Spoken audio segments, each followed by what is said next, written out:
So I finished day one book, which was the summer book by 𝖜𝖊𝖑𝖈𝖔𝖒𝖊. I hope I pronounced that right.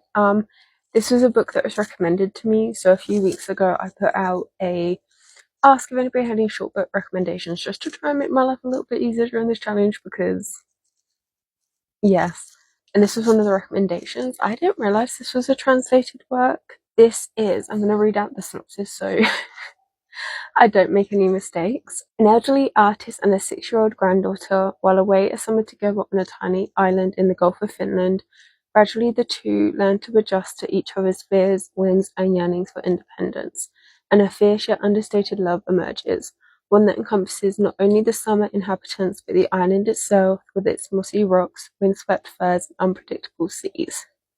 There we go.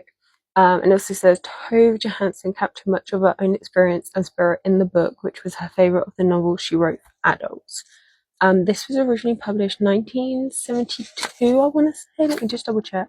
Yeah, 1972. And this is a beautifully written story in the sense that it is very descriptive and very much feel like you are there on the island. Like you can picture the island in itself, and it's really cool. You guys would have noticed there were some pictures and stuff throughout, so you really kind of got the idea of the island and the vibes of the island, and you can, like I said, really picture yourself there.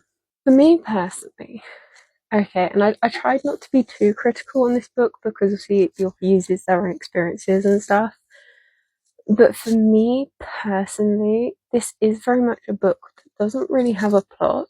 It is more a case of like little short memories. So it is a little bit jumbled, a little bit disjointed because you are kind of a bit jumpy like amongst the memories. There's not really much of like a flow between them. And the characters are Sophia, who's the granddaughter. She's 6 years old, so naturally she's going to have very much kid ways. But to me, again, personally, just very much came across a little bratty, a little bit rude. She was kind of throwing fits here, there, and everywhere. And like I said, you kind of expect them from a kid, but these are like extreme levels. And then the grandmother just kind of gave me the vibes of like she didn't really want to be there. That she wasn't really. How do I want to put this? Like, I don't want to be like too critical, and I don't want to be like rude and diminish the author's experiences and stuff, but it just very much felt like the grandmother wasn't really that emotional, if that makes sense. I don't really know how else to describe it. I'm sorry if I'm not making much sense here, but I just don't really know how else to word the grandmother. It just didn't feel like I was getting many emotions from her, and if I did get one, it was mainly anger.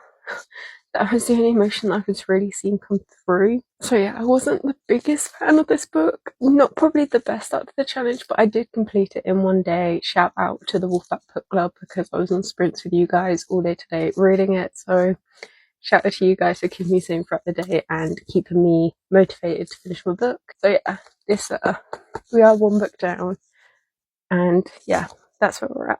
And this is the subscriber count. I'm going to keep you guys updated obviously as we go.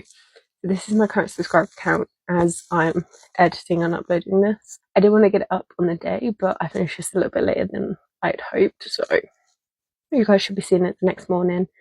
So I would have already started day 2's book, so yeah, stay tuned for that. But thank you guys so much, and like I say, if you guys want to come and join us on this journey and check out the other books I'm going to read, make sure you hit that subscribe button. If you're watching this on YouTube, if you guys watch this on either Instagram or TikTok, make sure you head to the link in my bio where you can find my YouTube channel. If you guys have any recommendations, leave them in the comments below or next to us, it's on whatever platform you guys are watching this on. And I will see you guys in day 2.